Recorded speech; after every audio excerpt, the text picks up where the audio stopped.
Illustration number 13 में आ जाइए। ये हम लोग के पास रहा इलस्ट्रेशन नंबर 13। तो चलिए स्टार्ट करते हैं। इससे पहले आप लोग फॉर्म 57 प्लस में डेफिशिएंसी अकाउंट का रिवीजन करके आए, प्लस में इलस्ट्रेशन नंबर 12 भी देख करके आए होंगे, तभी आप लोग को ये सम्स समझ में आएगा। तो चलिए स्टार्ट करते हैं। From the following particular prepare statement of affairs and deficiency of equipment limited which went into liquidation on 31st December 2025 या 15। ये हम लोग के पास दे रखा हुआ है। देखिए हम लोग को सबसे पहले क्या बनाना है इसमें, तो हम लोग को बनाना है स्टेटमेंट ऑफ अफेयर बनाना है जो फॉर्म 57 होता है। उसके बाद डिफिशियंसी अकाउंट भी हम लोग को समझ में बनाना है, और इन्फॉर्मेशन हम लोग को दे रखा हुआ है। इन्फॉर्मेशन में क्या क्या दे रखा हुआ है, तो सबसे पहले 3000 equity share of rupees paid is, जिसमें कितना है 80 पेड अप है, सिर्फ और सिर्फ यहाँ पे 80 पेड अप है। उसके बाद 6% 1000 preference share of ₹100 is fully paid up, तो ये हो गया 1 लाख का, जिसमें से कॉल सीनियर कितने का है 5000 का, तो ये हम लोग का 95000 का आ गया। तो कॉल सीनियर से आप लोग को याद आ गया होगा जब हम लोग लिखते थे इसे नॉट स्पेसिफिकली प्लेज, तो उस टाइम में इस चैप्टर के लिए कॉल सीनियर को क्या माना गया था, एसेट माना गया था। तो अगर आप लोग लिखना चाहोगे बुक के ऊपर में तो लिख लीजिए call senior is equal to calls in arrear, जिसे एसेट माना गया है इस चैप्टर में, जो आता है एसेट नॉट स्पेसिफिकली प्लेज वाले, ये लिख लीजिए। और नहीं लिखना है तो कोई बात। चलिए इसके बाद आगे सबसे हम लोग को क्या दे रखा हुआ है, तो यहाँ पे डिबेंचर दे रखा हुआ है 5% debenture having floating charge of asset interest paid up to 30 June 2015 तक। तो यहाँ पे आधा 6 मंथ्स का इंटरेस्ट पे किया गया है और 6 मंथ्स का हम लोग को पेमेंट करना है। फिर आगे दे रखा है mortgage on land and building, तो लैंड एंड बिल्डिंग के लिए मॉर्टगेज है जो कितने का है 80,000 का। फिर हम लोग को ट्रेड क्रेडिटर दे रखा है 2,65,500 का। फिर ओइंग फॉर वेजेस दे रखा हुआ है। उसके बाद सैलरी सेक्रेटरी सैलरी जो उसमें 5,500 पर मंथ करके दे रखा है, जो कितने दे रखा है 3,000। तो इसे अगर हम लोग लिखना चाहेंगे, देखिए 500 रुपया करके है पर मंथ, और कितने मंथ तक देगा तो 3,000 हो जाएगा, तो ये हो जाएगा ऑब्वियस सा बात है 6 महीने तक। उसके बाद मैनेजिंग डायरेक्टर सैलरी में दे रखा है 1,500 पर मंथ, ओइंग दे रखा है 6,000। तो मैनेजिंग डायरेक्टर का सैलरी तो हम लोग प्रेफरेंशियल क्रेडिटर में नहीं लेते थे, तो उसे नहीं लेंगे। तो प्रेफरेंशियल क्रेडिटर में क्या क्या लेंगे, तो अगर प्रेफरेंशियल क्रेडिटर में लेंगे हम लोग को सबसे पहले ओइंग ऑफ वेजेस, क्योंकि वेजेस में कुछ भी लिमिट नहीं होता था, और यहाँ सैलरी के लिए लिमिट था। सैलरी की लिमिट कितना था, तो जो भी सैलरी होगा वो सिर्फ और सिर्फ 4 महीने का सैलरी को देते थे हम लोग प्रेफरेंशियल क्रेडिटर में। तो यहाँ पे 500 इंटू कितना हो जाएगा 4 हो जाएगा, ये हम लोग के लिए प्रेफरेंशियल क्रेडिटर के लिए। तो ये समझ में आ गया आप लोग को। अभी तक में देखिए क्या क्या देखे, फिर से एक बार देख लीजिए। हम लोग को इक्विटी शेयर कैपिटल दे रखा हुआ है जिसमें पेड अप दे रखा हुआ है 80 के हिसाब से। फिर प्रेफरेंस शेयर कैपिटल दे रखा हुआ है जिसमें हम लोग को कॉल्स इन एरिया दे रखा था। फिर डिबेंचर में बोला कि फ्लोटिंग चार्ज है मॉर्टगेज में, जो मॉर्टगेज लैंड एंड बिल्डिंग के साथ है। उसके बाद ट्रेड क्रेडिटर था तो उसमें कुछ भी नहीं दे रखा था। फिर वेजेस दे रखा था, सेक्रेटरी सैलरी दे रखा था। इस तरह से हम लोग निकाल सकते हैं प्रेफरेंशियल क्रेडिटर कितना होगा। फिर मैनेजिंग डायरेक्टर सैलरी है, तो ये तो प्रेफरेंशियल क्रेडिटर नहीं होता है। उसके बाद हम लोग को एसेट में दे रखा हुआ है जिसमें एस्टिमेटेड टू प्रोड्यूस वाला वैल्यू दे रखा हुआ है, और दूसरा दे रखा हुआ है बुक वैल्यू। तो ये तो एस्टिमेटेड टू प्रोड्यूस में लैंड एंड बिल्डिंग का दे रखा हुआ है। उसके बाद प्लांट का दे रखा हुआ है, लैंड एंड बिल्डिंग हो गया, प्लांट हो गया, टूल्स हो गया, पेटेंट्स हो गया, स्टॉक हो गया। Investment in the hand of a bank for an overdraft of 1,90,000। तो ओवरड्राफ्ट का अमाउंट कितना दे रखा हुआ है यहाँ पे सम्स में, बैंक के ओवरड्राफ्ट का अमाउंट दे रखा हुआ है 1,90,000, और इस इन्वेस्टमेंट का जो मार्केट प्राइस है अभी कितना है, तो अभी 1,70,000 का ही मार्केट प्राइस दे रखा हुआ है। उसके बाद हम लोग को बुक डेट दे रखा है जिसमें कितना दे रखा है 60,000। तो ये हम लोग का एसेट का दे रखा हुआ है। अब कुछ इन्फॉर्मेशन है, जिस इन्फॉर्मेशन में क्या दे रखा हुआ है, on 31st December 2010 the balance sheet of the company show a general balance of rupees 40,000 accompanied by a debit balance of 25,000 in profit and loss account। तो हम लोग को दे रखा हुआ है किसमें, 31st December 2010 में जनरली जब दे रखा है प्लस में प्रॉफिट एंड लॉस अकाउंट दे रखा होता है। इससे हम लोग क्या बनाएंगे, तो इससे हम लोग जब डेफिशिएंसी अकाउंट बनाते थे उस टाइम में ये इन्फॉर्मेशन हम लोग का काम आने वाला है। अब तो ये हम लोग का ये हो गया डेफिशिएंसी अकाउंट का। और आगे क्या दे रखा हुआ है, इन 2011, ये तो हम लोग को 10 का दे रखा हुआ है ना। अब 2011 के बारे में बोला, company made a profit of 40,000, profit 40,000 हुआ, and declare a dividend of 10% on equity share. तो यहाँ पे 10% डिविडेंड किस पे मिल रहा है, इक्विटी शेयर पे मिल रहा है, बट ये सही नहीं है। इक्विटी शेयर क्यों लिखा है यहाँ पे, डिविडेंड जब भी पेमेंट होना चाहिए तो दोनों ही शेयर के लिए पेमेंट होना चाहिए, प्रेफरेंस शेयर का भी इक्विटी शेयर का भी। आगे देखिए, the company suffered a total loss of 1,09,000 beside losses of stock due to fire 40,000। तो यहाँ पे लॉस भी कितना हुआ 40,000 का फायर में।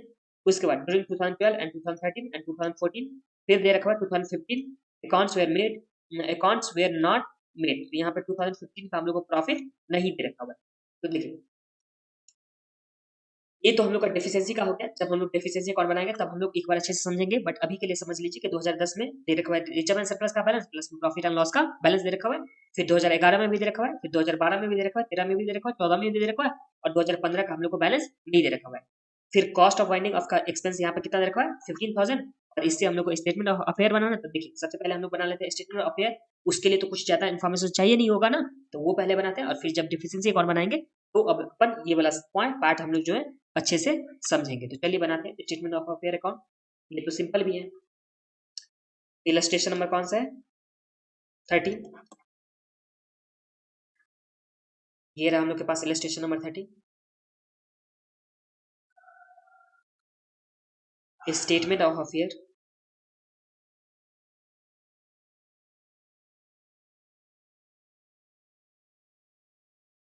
तो स्टेटमेंट ऑफ अफेयर में हम लोग कहाँ से स्टार्ट कर देते हैं, एस्टिमेटेड रियलाइजेबल वैल्यू, और ये हम लोग का हो जाता था पर्टिकुलर्स। इसमें सबसे पहले हम लोग लिखते थे एसेट नॉट स्पेसिफिकली प्लेस्ड। जो हम लोग का लिस्ट कौन सा आता था, तो लिस्ट हम लोग का ए होता था, तो ये लिखते थे। अब एसेट नॉट स्पेसिफिकली प्लेस्ड में कौन कौन सा एसेट आ जाएगा, तो देखिए सबसे पहले देखेंगे हम लोग क्या कि एसेट स्पेसिफिकली प्लेस्ड कौन सा है, और जो बच जाएगा वो हम लोग का हो जाएगा एसेट नॉट स्पेसिफिकली प्लेस्ड। तो देखिए एक ही एसेट है जिसमें लैंड एंड बिल्डिंग पे क्या है प्लेज है, तो यहाँ पे लैंड एंड बिल्डिंग को छोड़ करके जो फर्स्ट वाले दे रखा हुआ उसको छोड़ करके बाकी जो भी एसेट होगा वो हम लोग का क्या हो जाएगा एसेट नॉट स्पेसिफिकली प्लेज। और यहाँ पे कैश या बैंक का बैलेंस दे रखा हुआ है, समझ में क्या। तो आंसर इज नो, कैश या बैंक का बैलेंस नहीं दे रखा हुआ। तो चलिए लिखते हैं प्लांट से। तो सबसे पहला आ जाएगा हम लोग का प्लांट। जो प्लांट कितने का आ जाएगा, प्लांट का वैल्यू हम लोग को दे रखा हुआ है 1,30,000। उसके बाद प्लांट के बाद क्या दे रखा हुआ हम लोग के पास, टूल्स जो कितने का दे रखा हुआ है 4,000 का, तो यहाँ पे लिख दीजिए टूल्स 4,000। उसके बाद पेटेंट दे रखा हुआ है 30,000। पेटेंट के बाद हम लोग को दे रखा हुआ है स्टॉक जो है 74,000। स्टॉक के बाद हम लोग को दे रखा हुआ है इन्वेस्टमेंट जो कितने का है 1,70,000। बट यहाँ पे इन्वेस्टमेंट में भी बोल दिया बैंक ओवरड्राफ्ट जो 1,90,000 के साथ ये क्या है 1,90,000 के साथ ये प्लेज है, तो ये भी हम लोग नहीं लेंगे। तो यहाँ पे सीधे डायरेक्ट आ जाइए बुक डेप्ट में, तो यहाँ लिख देते हैं बुक डेप्ट जो कितने का दे रखा हुआ है बुक डेप्ट, तो ये है 60,000 का। और इसे टोटल करके हम लोग लिखेंगे एस्टिमेटेड रियलाइजेबल वैल्यू नेक्स्ट वाले कॉलम में। चलिए टोटल करिए। तो 1,30,000 प्लस 4,000 प्लस 30,000 प्लस 74,000 प्लस 60,000। और एक एसेट हम लोग का छूट रहा है जो कभी भी छोड़ना नहीं है हम लोग को, कौन सा, तो कॉल्स इन एरियर को। यहाँ पे लिखिए कॉल्स इन एरियर जो कितने का दे रखा था हम लोग के पास कॉल्स इन एरियर 5,000 का। ये रहा ना, एकदम स्टार्टिंग में आ जाइए। ये रहा हम लोग के पास कॉल्स इन एरियर जो कितने का दे रखा है 5,000 का। तो इसे भी हम लोग को इस चैप्टर में एसेट कंसीडर करना होगा। तो ये हम लोग का टोटल कितना आ गया 3,03,000। ये आ गया एसेट नॉट स्पेसिफिकली प्लेस में। अब दूसरा हम लोग बनाते हैं स्टेटमेंट जिसमें क्या करते हैं यहाँ पे एसेट स्पेसिफिकली प्लेस। तो इसमें क्या दे रखा हुआ है, सबसे पहले एसेट आ जाएगा, एसेट का एस्टिमेटेड रियलाइजेबल वैल्यू, उसके साथ कौन सा लाइबिलिटी दे रखा हुआ है तो वो भी लाइबिलिटी आता है। उसके बाद हम लोग को देखा जाता है कि यहाँ पे डेफिसिट आ रहा है या सरप्लस आ रहा है। अगर सरप्लस आता है तो हम लोग नेक्स्ट वाले कॉलम में लिखते हैं। तो चलिए देखते हैं सबसे पहले कौन सा एसेट दे रखा हुआ था, तो मॉर्टगेज दे रखा हुआ है, सॉरी लैंड एंड बिल्डिंग दे रखा हुआ है। तो यहाँ पे लैंड एंड बिल्डिंग जिसका एस्टिमेटेड रियलाइजेबल वैल्यू कितना है, तो यहाँ पे 1,30,000। तो ये आ जाएगा हम लोग का 1,30,000। अब इसके साथ लाइबिलिटी कितने का है, तो लाइबिलिटी हम लोग का मॉर्टगेज है सिर्फ और सिर्फ 80,000 का। तो ये हम लोग का लाइबिलिटी हो गया 80,000 का। तो इस केस में डेफिसिट हो रहा है, तो आंसर इज नो, सरप्लस हो रहा है। सरप्लस कितने का हो जाएगा, तो यहाँ पे 1,30,000 माइनस 80,000, तो ये हम लोग का सरप्लस आ जाता है 50,000 का। और ये सरप्लस को हम लोग लिखते हैं नेक्स्ट वाले कॉलम में। सरप्लस का अभी तक हम लोग का हो गया। अब लैंड बिल्डिंग के बाद हम लोग को क्या दे रखा हुआ था, एक और भी एसेट दे रखा हुआ था जिसमें क्या बोला कि बैंक ओवरड्राफ्ट है जो 1,90,000 का, और उससे रियलाइजेशन कितना हुआ इन्वेस्टमेंट से सिर्फ और सिर्फ 1,70,000। तो यहाँ पे इन्वेस्टमेंट जिसका एस्टिमेटेड रियलाइजेबल वैल्यू कितना है 1,70,000, और जिसपे लोन कितने का दे रखा है, लोन हम लोग को दे रखा है 1,90,000 का। तो इस केस में हम लोग का डेफिसिट आ जाएगा। डेफिसिट कितने का आएगा 1,70,000 माइनस 1,90,000, तो ये हम लोग का 20,000 का डेफिसिट आ गया। और ये 20,000 के लिए आप लोग याद रखिए कि ये जो 20,000 है वो हम लोग जिस टाइम में अनसिक्योर क्रेडिटर का पेमेंट करेंगे जो लिस्ट ई होता है, उस टाइम हम लोग को ये भी क्या करना है ऐड करना होगा। तो ये भी हम लोग क्या करेंगे उस टाइम में ऐड करेंगे। तो ये भी आप लोग याद रखिएगा। अब यहाँ पे बैलेंस कर लीजिए, तो बैलेंस दोनों का टोटल कर लेंगे, जो हम लोग का सरप्लस दे रखा हुआ है प्लस में से नॉट स्पेसिफिकली प्लेस, तो देखिए कितना आता है 303,000 प्लस 50,000, तो ये हम लोग का बैलेंस में कितना आ गया 353,000 का, ये बैलेंस में आ गया। अब हम लोग को समरी यहाँ पे लिखना होता है, तो यहाँ पे चलिए लिखते हैं समरी। समरी में क्या लिखते थे, एसेट नॉट स्पेसिफिकली प्लेस्ड, जिसका बैलेंस कितने का दे रखा हुआ है, तो 3,03,000, और एक हो गया एसेट स्पेसिफिकली प्लेस्ड, तो इस एसेट स्पेसिफिकली प्लेस्ड में हम लोग कौन सा वैल्यू लेते थे, यहाँ पे एस्टिमेटेड रियलाइजेबल वैल्यू, और इसका जब हम लोग टोटल करेंगे तो ये टोटल कितना हो जाएगा, तो ये हम लोग का हो जाएगा 3 लाख, तो यहाँ पे एसेट स्पेसिफिकली प्लेस्ड में कितना आ जाएगा 3 लाख,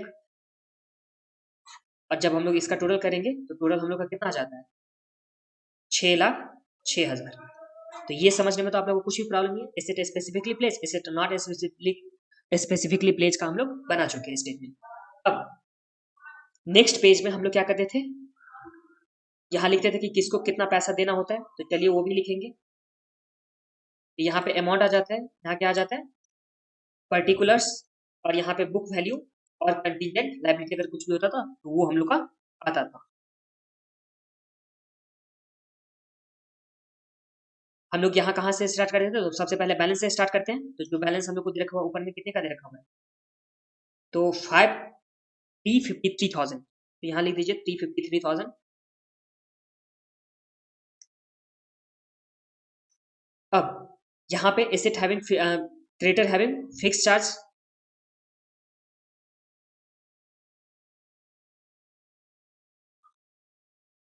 जिससे लिस्ट कौन सा बोलते थे हम लोग बी, जो एसेट स्पेसिफिकली प्लेस था उसका अमाउंट कितना दे रखा हुआ था, तो इसका हम लोग का बुक वैल्यू के साथ कितना दे रखा हुआ है 3 लाख का दे रखा हुआ है, तो यहाँ पे लिख दीजिए 3 लाख, और यहाँ पे पेमेंट तो हम लोग पहले कर चुके हैं इसका, तो यहाँ पे क्या आ जाएगा नील आ जाएगा, तो इस तरह से हम लोग का बैलेंस कितने का आ गया, तो जो बैलेंस वहां दे रखा था 353, ये हम लोग का यहाँ आ जाएगा।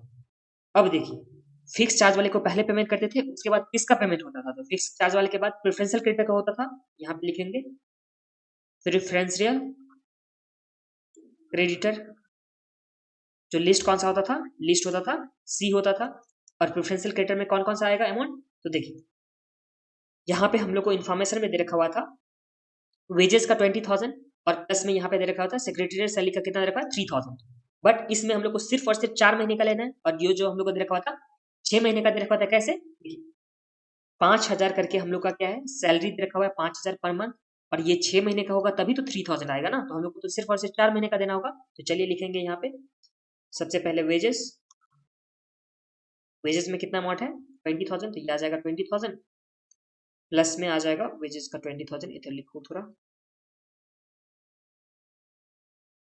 सैलरी में 4 महीने का सैलरी जो 300 इंटू 3 था कि 500 था, 500 इंटू 4, तो ये हम लोग का कितना आ जाएगा 2,000 का, तो इस तरह से प्रेफरेंशियल क्रेडिटर कितने का आ गया 22,000 का, और यहाँ पे हम लोग क्या कर लेंगे बैलेंस कर लेंगे, तो बैलेंस हम लोग के पास अभी कितना बच जाएगा, बैलेंस बच जाएगा 353,000 था, जिसमें से 22,000 हम लोग पेमेंट कर देंगे, तो हम लोग के पास बैलेंस आ जाएगा 331,000। ये समझने में तो कुछ प्रॉब्लम नहीं होगा आप लोग को, और जो हम लोग का वेजेस का दे रखा है 20,000, तो 20,000 लिख दीजिए, और सैलरी का लिख देंगे 2,000।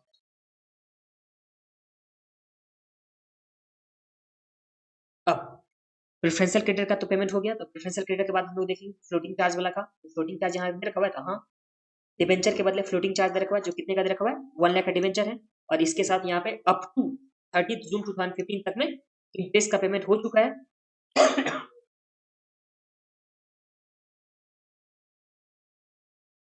और यहाँ पे हम लोग का जो ये दे रखा हुआ जिस दिन का बैलेंस दे रखा हुआ वो बैलेंस कब का दे रखा हुआ है, यहाँ पे 31 दिसंबर 2000 बैलेंस दे रखा हुआ 31 दिसंबर 2015 का, यहाँ पे 6 महीने का तो हम लोग को इंटरेस्ट भी देना होगा ना, तो डिबेंचर के बदले हम लोग सबसे पहले 1 लाख देंगे, प्लस में इंटरेस्ट के बदले भी देंगे, यहाँ पे लिखता हूँ डिबेंचर हैविंग फ्लोटिंग चार्ज, तो डिबेंचर के बदले सबसे पहले हम लोग को देना होगा, कितना देना होगा डिबेंचर के बदले, तो इसका अमाउंट है 1 लाख, प्लस में इंटरेस्ट के बदले देना होगा, इंटरेस्ट कितना, तो 1 लाख का, कितना परसेंट इंटरेस्ट दे रखा हुआ था, इंटरेस्ट का रेट रखा 5% इंटू 6/12 6 महीने का, ये कितना आ जाएगा 1 लाख इंटू 5% डिवाइड बाई 2, तो ये 2500 का हम लोग का क्या आ जाएगा इंटरेस्ट आ जाएगा। तो इस तरह से हम लोग आ जाएगा 1,02,500, और इस तरह से हम लोग का ये बैलेंस आ जाएगा। और फ्लोटिंग चार्ज के लिए कौन सा आता था हम लोग का लिस्ट, तो ये आता था लिस्ट डी आता था। तो फ्लोटिंग चार्ज के माइनस करने के बाद हम लोग के पास अमाउंट कितना बच जाएगा बैलेंस में, तो 331,000 माइनस 1,02,500, तो ये बचा रहा है 2,28,500। अब यहाँ पे बैलेंस में कितना आ जाएगा 1 लाख आ जाएगा, और यहाँ आ जाएगा 2500। यहाँ तक तो आप लोगों को कुछ भी प्रॉब्लम नहीं है। फ्लोटिंग चार्ज जहाँ तक दे रखा हुआ था, फ्लोटिंग चार्ज हम लोग पेमेंट कर दिए। देखिए पहले हम लोग किसका पेमेंट करते थे, फिक्स चार्ज वाले का, तो फिक्स चार्ज वाले का तो पहले पेमेंट कर चुके, तो इसलिए उसका बैलेंस नहीं लाया था।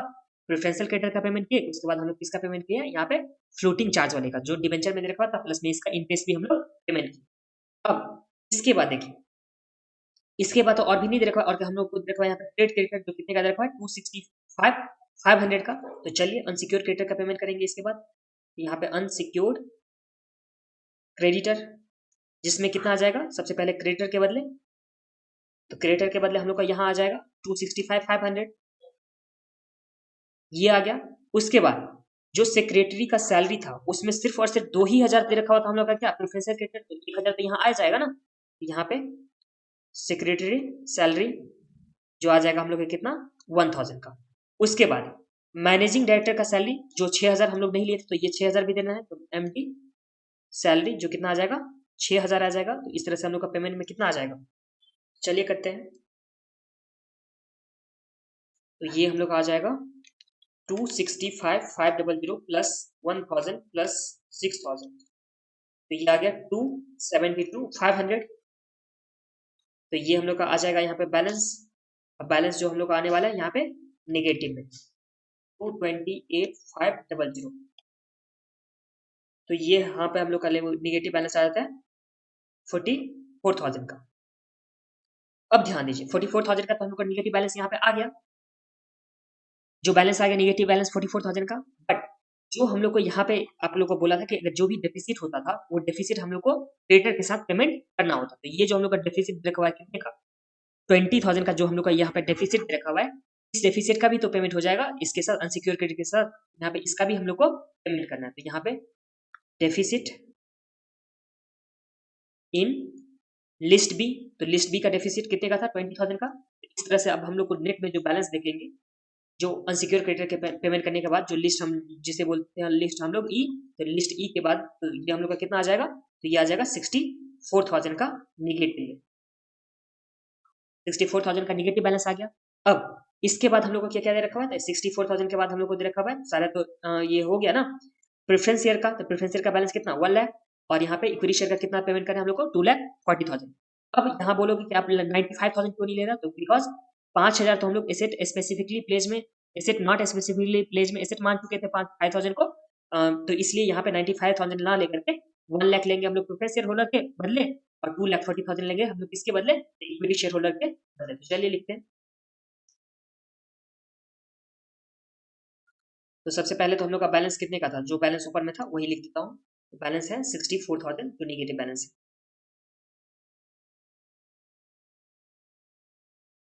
ये रहा 64,000 निगेटिव बैलेंस।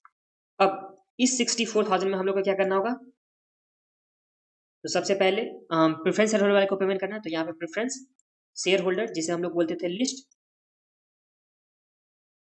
ई के बाद तो एफ हो गया ना, लिस्ट एफ बोलते थे, इसके बदले पेमेंट हम लोग को करना है 1 लाख। फिर ये हम लोग का आ जाएगा बैलेंस, बैलेंस हम लोग का कितना आ जाएगा 1,64,000 जो निगेटिव में आ जाएगा। उसके बाद हम लोग को पेमेंट करना है इक्विटी शेयर होल्डर, जिसका लिस्ट होता था कौन सा, तो लिस्ट होता था इसका जी, और इक्विटी शेयर होल्डर को कितना पेमेंट करना है, तो इसको पेमेंट करना है 2,40,000। तो ये लिख दीजिए 2,40,000। तो यहाँ आ जाएगा हम लोग के पास बैलेंस, फिर निगेटिव में आ जाएगा, तो 1,64,000 प्लस 2,40,000, तो ये आ गया 4,04,000। और इस 4,04,000 को हम लोग क्या बोलते हैं, इसे बोलते थे हम लोग डेफिसिट बोलते थे।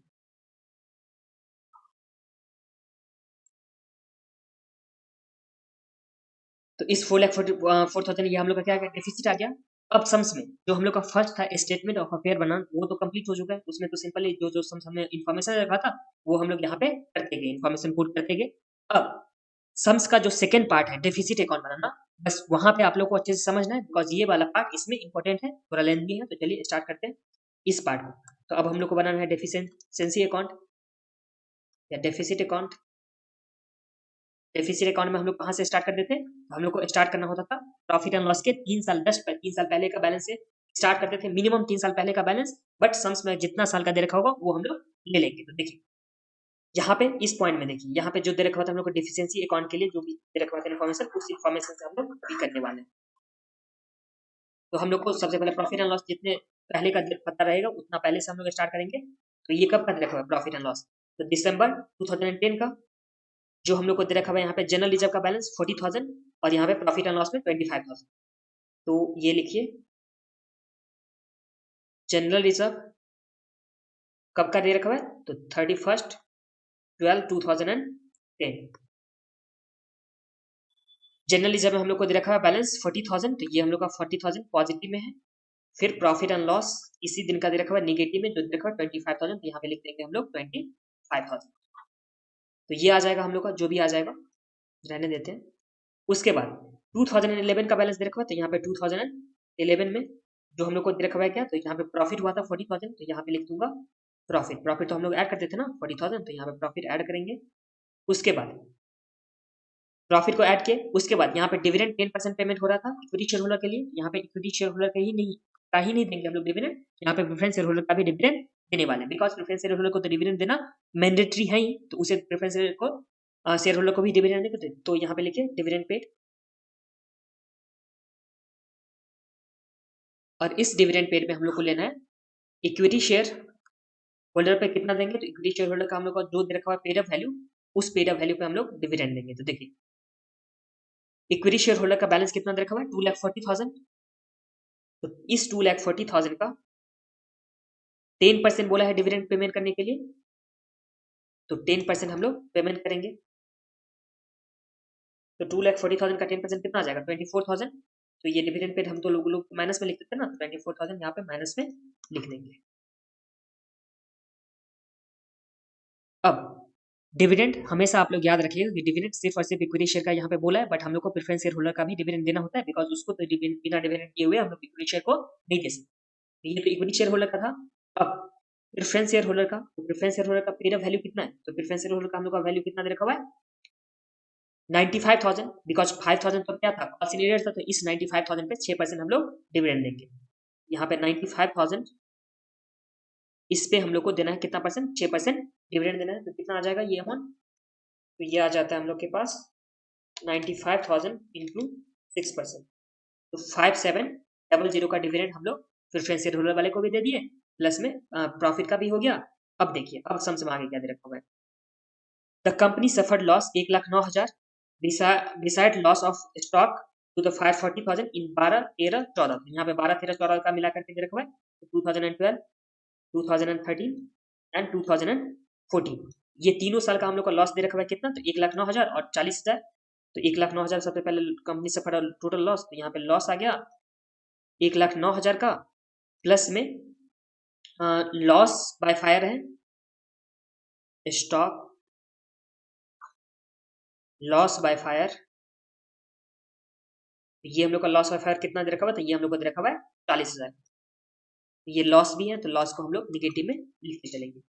उसके बाद for 2015 accounts were not made, तो 2015 का हम लोग को नहीं मालूम है कि कितना 2015 का था, तो ये 2015 का हम लोग के पास जो प्रॉफिट हुआ या लॉस हुआ वो हम लोग को नहीं पता है।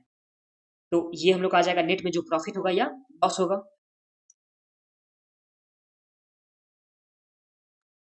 Profit slash loss. और ये किस डेट का आ जाएगा, तो ये आ जाएगा हम लोग के पास इस डेट का, जो लिक्विडेशन का डेट था। लिक्विडेशन का डेट कब था 31 दिसंबर 2015, ये हम लोग का 2015 का आ जाएगा। नेट में प्रॉफिट एंड लॉस या रिजर्व एंड सरप्लस जो भी बोलना होगा वो हम लोग का ये आ जाएगा। तो देखिए एफिशिएंसी अकाउंट बनाने के लिए हम लोग को 3 साल पहले क्या जितना पहले तक देखा होगा इन्फॉर्मेशन उतना पहले तक का जाना था। तो देखिए तो हम लोग को 2010 में देखा हुआ था, 2010 में हम लोग को इन्फॉर्मेशन देखा था जनरल रिजर्व का, तो जनरल रिजर्व लिख दिए, उसका प्रॉफिट एंड लॉस निगेटिव में था वो भी लिख देते। 2011 में प्रॉफिट ब्रेक हुआ था 40,000 का, लिख दिए थे। फिर डिविडेंड यहाँ पे पेड हुआ, तो डिविडेंड हम लोग को बोला था कि इक्विटी शेयर होल्डर को 10% देना है, तो सिर्फ और सिर्फ इक्विटी शेयर होल्डर को ना कर दे करके यहाँ पे प्रेफरेंस शेयर होल्डर को भी देंगे, बिकॉज इक्विटी शेयर होल्डर वाले को डिविडेंड तभी मिलेगा जब तक कि प्रेफरेंस शेयर होल्डर का डिविडेंड पेमेंट ना हो गया हो। फिर 2012 का, 2013 का, 2014 का हम लोग का लॉस रखा था 1,09,000 और लॉस ऑफ फायर उसी ईयर में रखा था 40,000 का। अब 2015 का अकाउंट्स नहीं बनाया गया है, तो 2015 का अकाउंट्स नहीं बनाया गया, तो हम लोग क्या करेंगे, इसका अकाउंट्स अभी बनाएंगे नीचे, बट उससे पहले जो जो हम इन्फॉर्मेशन दे रखा हो वो हम लोग एक बार लिख लेंगे। तो ये हम लोग का हो गया, 2015 का हम लोग को बनाना है, तो ये हम लोग का बैलेंसिंग फिगर में हो जाएगा। बनाने के बाद प्रॉफिट एंड लॉस 15 का। अब ये तो हो गया हम लोग का प्रॉफिट एंड लॉस तक, जो हम लोग का प्रॉफिट करना होता था या लॉस, वो वहां तक तो हम लोग का ये फिगर आ गया।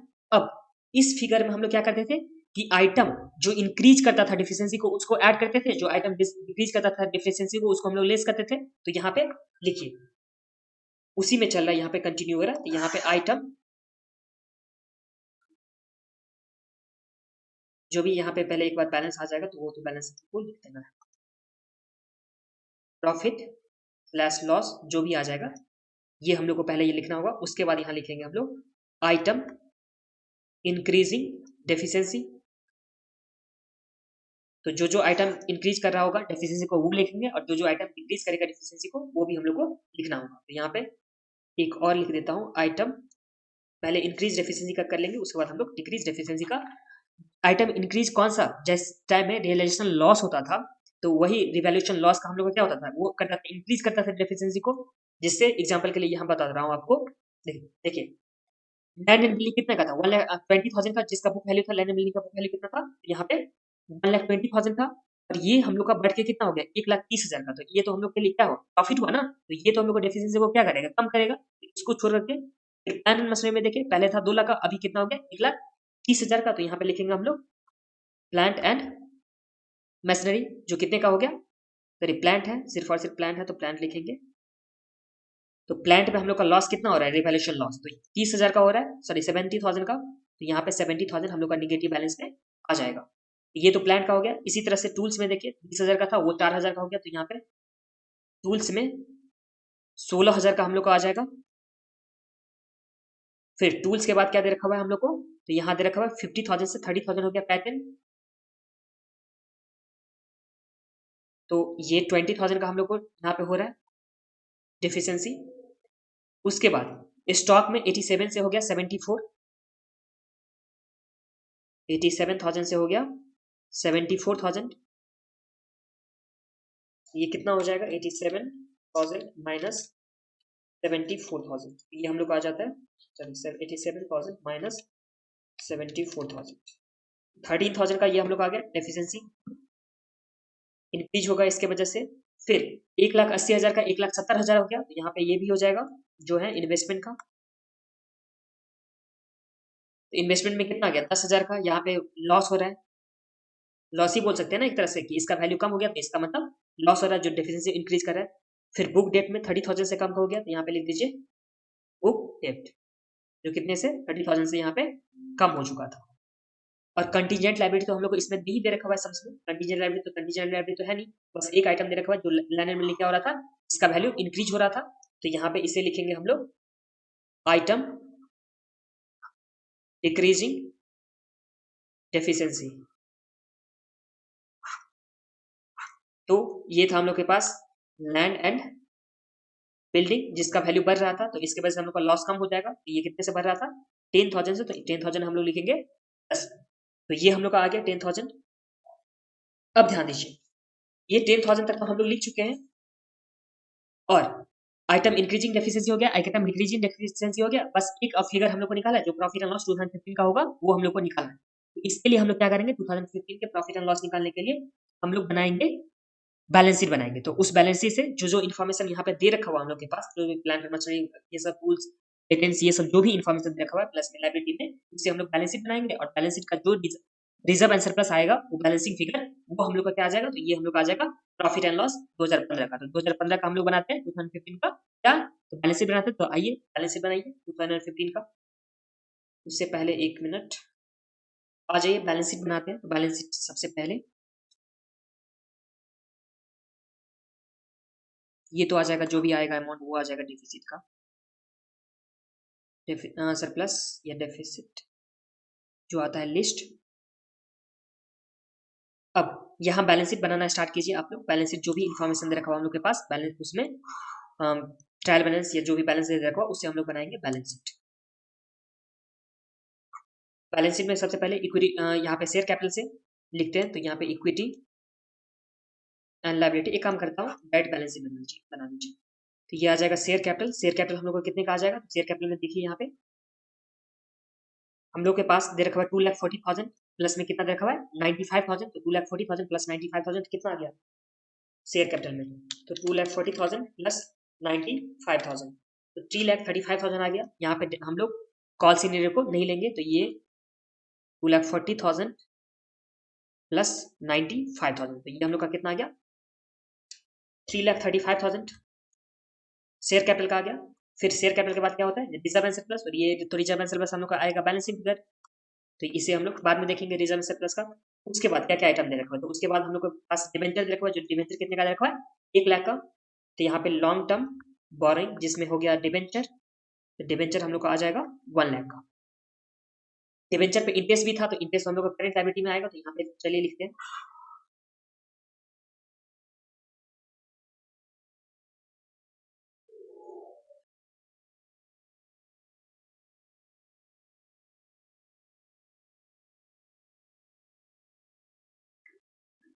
यहाँ करेंट लायबिलिटी में इंटरेस्ट ऑन डिबेंचर जो हम लोग का कितना आ गया था इंटरेस्ट ऑन डिबेंचर? तो 1 साल 1 लाख का था 5% और इसमें 6/12 करके, तो ये हम लोग का आ गया था 2500। यही था ना, 1 लाख इंटू 5% इंटू 6/12, तो ये 2500 आ गया हम लोग का। उसके बाद हम लोग के पास क्या दे रखा था? यहाँ पे मॉर्टगेज दे रखा है। तो मॉर्टगेज कितने का? 80,000 का। तो यहाँ पे लिख दीजिए मॉर्टगेज 80,000, ये आ जाएगा हम लोग के पास 80,000 लायबिलिटी में। उसके बाद हम लोग को क्या दे रखा है यहाँ पे? ट्रेड पे क्रेडिटर 265,500, तो यहाँ पे ट्रेड क्रेडिटर आ जाएगा। ट्रेड पेबल 265,500 का, ये भी हो गया, ये भी हो गया, ये भी अमाउंट हो गया, प्लस में ये दोनों भी हो गया हम लोग का लायबिलिटी साइड का। और आगे क्या दे रखा हुआ? तो ओइंग फॉर वेजेस, फिर सेक्रेटरी सैलरी, उसके बाद तीनों को मिला करके ही लिख देता हूँ। तो 29,000 हो जाएगा। तो यहाँ पे अदर करेंट लायबिलिटी जो आ जाएगा 20,000 प्लस 6,000 प्लस 3,000, ये तीनों मिला करके ही लिख दिया। तो ये आ जाएगा हम लोग के पास 29,000। तो ये 29,000 का हो गया। उसके बाद हम लोग के पास क्या दे रखा है? तो उसके बाद हम लोग के पास तो ये हो गया लायबिलिटी साइड का। फिर एसेट साइड में आ जाएंगे। तो एसेट साइड में प्रॉपर्टी प्लांट एंड इक्विपमेंट, तो सबसे पहले एसेट्स जिसमें आ जाएगा प्रॉपर्टी प्लांट एंड इक्विपमेंट। अब प्रॉपर्टी प्लांट एंड इक्विपमेंट में कितना अमाउंट आ जाएगा? तो सबसे पहले लैंड एंड बिल्डिंग का कितना आ जाएगा? तो ये बुक वैल्यू लेना हम लोग को 1,20,000, प्लस में लैंड के बदले 2 लाख, तो यहाँ पे 2 लाख आ जाएगा, प्लस में 20,000 आ जाएगा टूल्स के बदले, तो ये आ गया 20,000। टूल्स के बाद हम लोग को दे रखा है 50,000 पेटेंट के बदले, तो यहाँ पे लिख दूंगा 50,000 पेटेंट के बदले। और उसके बाद तो स्टॉक दे रखा है ना, तो ये ऐड करके देख लीजिए प्रॉपर्टी प्लांट एंड इक्विपमेंट कितना आता है? 1,20,000 प्लस 2 लाख प्लस 20,000 प्लस 50,000, तो ये हम लोग का आ जाता है 3,90,000 का जो प्रॉपर्टी प्लांट एंड इक्विपमेंट आ गया। अब प्रॉपर्टी प्लांट एंड इक्विपमेंट के बाद हम लोग को दे रखा है एक इन्वेस्टमेंट, उससे पहले स्टॉक था बट इन्वेस्टमेंट पहले लिखते हैं। तो यहाँ पे इन्वेस्टमेंट 1,80,000 का, तो यहाँ पे इन्वेस्टमेंट 1,80,000। उसके बाद स्टॉक दे रखा है 87,000 का, और उसके बाद 90,000 का दे रखा है बुक डेट। तो यहाँ पे करेंट एसेट में आ जाएगा, ये था नॉन करेंट एसेट, और ये करेंट एसेट में आ जाएगा स्टॉक। स्टॉक है 87,000, और स्टॉक के बाद हम लोग को आ जाएगा बुक डेट। तो बुक डेट हम लोग का कितना आ गया? 90,000 का। और तो हम लोग को एसेट साइड में कुछ नहीं दे रखा था, इसका हम लोग टोटल कर लेंगे। और तो नहीं है ना कुछ? चलिए, और तो कुछ नहीं है, तो एसेट साइड का पहले टोटल कर लीजिए कितना होता है। एसेट साइड का हम लोग का टोटल हो जाएगा 3,90,000 प्लस 1,80,000 प्लस 87,000 प्लस 90,000, तो ये हम लोग का आ गया 7,47,000। ये हम लोग का क्या आ गया? एसेट साइड का टोटल। इसी तरह से लायबिलिटी साइड का टोटल करेंगे, बट लायबिलिटी में हम लोग को एक यहाँ पे लायबिलिटी दे रखा हुआ था। क्या दे रखा हुआ था? कि बैंक ओवरड्राफ्ट जो है, जो कितने का? 1,90,000 का, तो बैंक ओडीबी लिख दीजिए, जो हो जाएगा 1,90,000 का। और इस तरह से हम लोग क्या करेंगे? लायबिलिटी का भी टोटल जो एसेट का टोटल था वही हो जाएगा, तो 7,47,000। 7,47,000 हम लोग का लायबिलिटी का भी टोटल आ गया। लायबिलिटी का टोटल आ गया, और यहाँ पे हम लोग को रिजर्व एंड सरप्लस का बैलेंसिंग फिगर में लिखना है रिजर्व एंड सरप्लस में, तो ये हम लोग भी आज हम लोग का आ जाएगा। तो देखिए कितना होता है, पहले 335,000 plus 1 lakh plus 80,000 plus 2500 plus 265,500 plus 29,000 plus 1,90,000, तो ये आ जाता है 1002,000, उसमें से माइनस करेंगे 747,000, तो ये हम लोग का आ जाएगा 255,000, जो रिजर्व एंड सरप्लस में निगेटिव बैलेंस आ गया 255,000। तो ये 255,000 हम लोग का कौन रिजर्व एंड सरप्लस आ जाएगा, किस ईयर का आ जाएगा, तो जिस ईयर का हम लोग ये किस ईयर का बनाए, तो ये हम लोग बनाए लिक्विडेशन के टाइम का, तो लिक्विडेशन के टाइम जो 31 दिसंबर 2015 का, तो यहाँ आ जाएगा 31 दिसंबर 2015 का रिजर्व एंड सरप्लस। तो ये जो हम लोग का रिजर्व एंड सरप्लस 255,000 आ गया, यही रिजर्व एंड सरप्लस हम लोग को कहाँ रखना है, तो ये रखना है यहाँ पे, जो प्रॉफिट एंड लॉस का बैलेंस या रिजर्व एंड सरप्लस का बैलेंस था जो 255,000 निगेटिव बैलेंस था, तो ये हम लोग का आ गया। तो इस तरह से हम लोग यहाँ पे बैलेंसिंग फिगर निकालेंगे कि 2015 में कितना था, देखिए इस तरह से निकालेंगे। तो 255,000 तो टोटल में था, तो यहाँ पे 40,000 जिसमें से माइनस होगा 25,000, फिर प्लस 40,000 माइनस 24,000 माइनस 5700, फिर माइनस 109,000 फिर माइनस 40,000, तो ये हम लोग आ जाता है, आ गया भाई 40,000 plus 109,000 plus 5700 plus 24,000 minus 40,000 30,000 minus 40,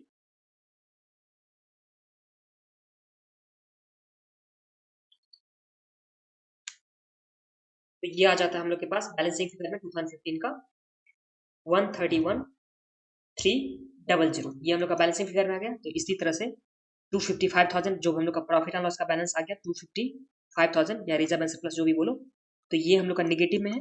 और उसके बाद जो भी आइटम डेफिशिएंसी जो इंक्रीज कर रहा था डेफिसिट को, तो उसे हम लोग ऐड करेंगे, और जो डिक्रीज कर रहा था उसे हम लोग लेस करेंगे, और उस तरह से हम लोग आ जाएगा डेफिसिट अकाउंट। तो ये चेक कर लीजिए कितना आता है, माइनस 255,000, इसमें माइनस 70,000, फिर माइनस 16,000, फिर माइनस 20,000, माइनस 13,000, फिर माइनस 10,000, फिर माइनस 30,000, और एक था प्लस 10,000। तो ये इस तरह से हम लोग का कितना आ गया डेफिसिट अकाउंट में, तो डेफिसिट अकाउंट में हम लोग का आ जाता है 4,04,000, और जो हम लोग का क्या था यहाँ पे डेफिसिट आ गया था स्टेटमेंट ऑफ अफेयर के हिसाब से, ये रहा 4,04,000 जो स्टेटमेंट ऑफ अफेयर के हिसाब से आ गया था। तो बस इसी के साथ हम लोग का ये सम्स कंप्लीट होता है। आप लोगों को क्या करना है, सबसे पहले स्टेटमेंट ऑफ अफेयर कंप्लीट करना है, और स्टेटमेंट ऑफ अफेयर कंप्लीट करने के बाद जब डेफिसिट अकाउंट बनाए, तो डेफिसिट अकाउंट में सिर्फ एक बात खास था, क्या था खास, कि हम लोग को बैलेंस शीट यहाँ पे बनाना हुआ, जिससे हम लोग रिजर्व एंड सरप्लस का बैलेंस लेकर के आए 2,55,000। क्यों लेकर के आए, बिकॉज हम लोग को यहाँ पे एक फिगर मिसिंग था, जो 2015 का अकाउंट का नहीं पता था कि प्रॉफिट एंड लॉस कितना हुआ था, तो ये फिगर मिसिंग था, इसके वजह से हम लोग को ये बैलेंस शीट बनाना हुआ, और उस बैलेंस शीट से हम लोग को रिजर्व एंड सरप्लस का फिगर लेके आना हुआ। तो देखिए जो भी प्रॉफिट एंड लॉस का था वो हम लोग सारा यहाँ से यहाँ तक तो लिख चुके थे, बट 2015 का नहीं पता था, जो बैलेंसिंग फिगर करके हम लोग का आ गया, जो कितना आ गया 131,300। तो इस तरह से प्रॉफिट एंड लॉस 2015 का कितना है 255,000, और उसमें जो आइटम डेफिसिट को इंक्रीज कर रहा था उसे हम लोग ऐड किया, और जो डिक्रीज कर रहा था उसे हम लोग क्या किए थे, लेस किए थे, और उसके साथ हम लोग का डेफिसिट अकाउंट आ गया था, डेफिसिट में जो भी बैलेंस था 4,04,000, और इसी के साथ हम लोग का सम्स कंप्लीट हुआ। और यहाँ जाकर के स्टडी मटेरियल का जो भी इलस्ट्रेशन था, इलस्ट्रेशन का पार्ट कंप्लीट हुआ। अब नेक्स्ट वीडियो में हम लोग क्या देखने वाले हैं, तो इलस्ट्रेशन के बाद हम लोग को दे रखा हुआ है प्रैक्टिकल क्वेश्चन, तो नेक्स्ट वीडियो से हम लोग देखेंगे प्रैक्टिकल क्वेश्चन।